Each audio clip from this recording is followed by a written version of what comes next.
হামের উপসর্গ নিয়ে গত ২৪ ঘন্টায় আরও ৬ শিশুর মৃত্যু হয়েছে। এই নিয়ে গত ১৫ মার্চ থেকে এখন পর্যন্ত হামের উপসর্গ নিয়ে ১৪৩ শিশুর মৃত্যু হয়েছে।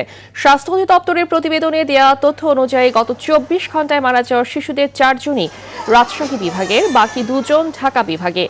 একই সময়ে হামের উপসর্গ নিয়ে হাসপাতালে ভর্তি হয়েছে ৬৭৪ জন। এখন পর্যন্ত হামে আক্রান্ত মোট শিশুর সংখ্যা ২,২৪১। চলমান হাম প্রাদুর্ভাবের পরিপ্রেক্ষিতে শিশুদের ২ ডোজ টিকা নিশ্চিত করার আহ্বান জানিয়েছেন বিশেষজ্ঞরা। কেউ হামে আক্রান্ত হলে বিভ্রান্তিকর তথ্যে কান না দিয়ে নিবন্ধিত চিকিৎসকের পরামর্শ নেয়ার তাগিদও দিয়েছেন তারা।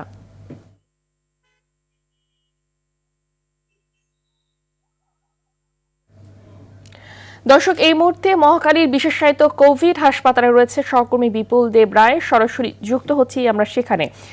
বিপুল, হামে রোগীদের সংখ্যা কেমন দেখতে পাচ্ছেন এবং সেই সাথে চিকিৎসকরা কি বলছেন জানাবেন।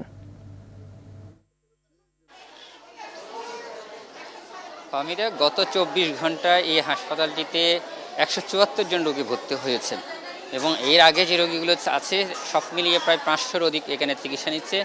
এই থেকে বোঝা যাচ্ছে যে হাম প্রাদুর্ভাব কিভাবে ছড়িয়ে পড়ছে, অর্থাৎ প্রতিটা জেলা পর্যায়ে, উপজেলা পর্যায়ে হতে শুরু করে প্রত্যেকটা জায়গা থেকে রোগীরা এখানে আসতে শুরু করেছে এবং সেটার প্রভাব আমরা হাসপাতালের চিত্র দেখলে বুঝতে পারছি। ঢাকা শহরের রাজধানীতে বেশ কয়েকটি হাসপাতাল রয়েছে, বিশেষ করে সংক্রামক ব্যাধি হাসপাতাল, বাংলাদেশ শিশু হাসপাতাল, শহীদ সোহরাওয়ার্দী মেডিকেল কলেজ হাসপাতাল এবং কোভিড বিষয়িত হাসপাতাল। এই কয়েকটি হাসপাতালে মূলত হামের রোগী রয়েছে এবং এই রাজধানীর যে হাসপাতালগুলো রয়েছে তার সবচেয়ে বেশি এই হাসপাতালটিতে রোগী রয়েছে।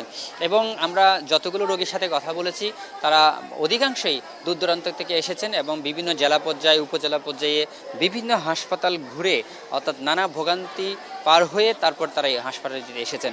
এতে করে দেখা যাচ্ছে একটা শিশু আক্রান্ত হওয়ার পর ৭ থেকে ১০ দিনেরও অধিক সময় অতিবাহিত হচ্ছে।